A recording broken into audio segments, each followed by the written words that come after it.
वसल्लम फरमाते हैं जहन्नम में कैसे जाते। देखिए अल्लाह के रसूल सल्लल्लाहु अलैहि वसल्लम ने जहन्नम में देखा कुछ लोग उनके नाखून तांबे के हैं, तांबे के नाखून बने हुए हैं, उससे वो खुद अपना मुंह, अपना चेहरा और अपने सीने का गोश्त नोच रहे थे। अल्लाह के रसूल सल्लल्लाहु अलैहि वसल्लम ने जिब्राइल अलैहिस्सलाम से पूछा मेराज की रात, ये कौन है जो ऐसा अजाब इनको दिया जा रहा है? तो अल्लाह के रसूल सल्लल्लाहु अलैहि वसल्लम को जवाब मिला, ये वो लोग हैं जो दुनिया में अपने भाई का गोश्त खाते थे, अपने भाई का गोश्त खाते थे, मतलब गीबत करते थे। गीबत क्या है? गीबत याद रखो, अपने भाई का या अपनी बहन का, औरत या मर्द हो, ऐसा जिक्र उसके गैर मौजूदगी में, वो नहीं है किसी तीसरे के बारे में हम बात कर रहे हैं। कैसी बात कर रहे हैं? अगर वो आदमी सुन लेता जिसके बारे में हम बात कर रहे, हमारी बातों को सुनने के बाद अगर वो नाराज हो जाता उसके ताल्लुक से हम वैसी बातें कर रहे, तो ये गीबत में है। दो आदमी या चार आदमी मिलकर किसी गैर मौजूदा आदमी के बारे में वो बातें कभी ना करे जिसको अगर वो सुन लिया तो फिर वो नाराज हो जाता। ऐसी बातें नहीं करना, करना है तो अच्छी बात करना उसके ताल्लुक से, नहीं तो नहीं।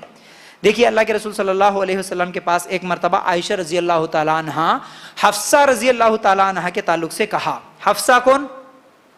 अल्लाह के रसूल सल्लल्लाहु अलैहि वसल्लम की बीवी का नाम है हफ्सा रजी अल्लाह ताला। आयशा रजी अल्लाह ताला अन्हा बीवी है, सौतनों का है, थोड़ा बहुत तो रहता दिल में, कितने भी नेक हो, सहाबियात है, उसके बावजूद भी क्या है, आयशा रजी अल्लाह ताला अन्हा ने क्या कहा एक मरतबा हफ्सा रजी अल्लाह ताला अन्हा के ताल्लुक से, वो ऐसी है वैसी है, ऐसी कुछ बातें बोल दिए। फिर उसमें ये भी बोले कि वो तो छोटे खद वाली, जैसे कि आज की जुबान में अरे गिड्डी बोलते ना, हाँ बहुत सारे कैसे नाम लगते नौजुबिल्लाह, अब वो बोलना भी मुनासिब नहीं समझता, ऐसी ऐसे अल्फाज उनके निकनेम रख देते। हाँ तो गिड्डी है, छोटे खद वाली है। जैसे ही ये बोले अल्लाह के रसूल सल्लल्लाहु अलैहि वसल्लम ने कहा आय आयशा तुमने आज ऐसी बात कही, अगर तुम्हारी उस बात को उठाकर मैं समंदर में डाल दूं पूरा समंदर का पानी कड़वा हो जाएगा, इतनी खतरनाक बात है।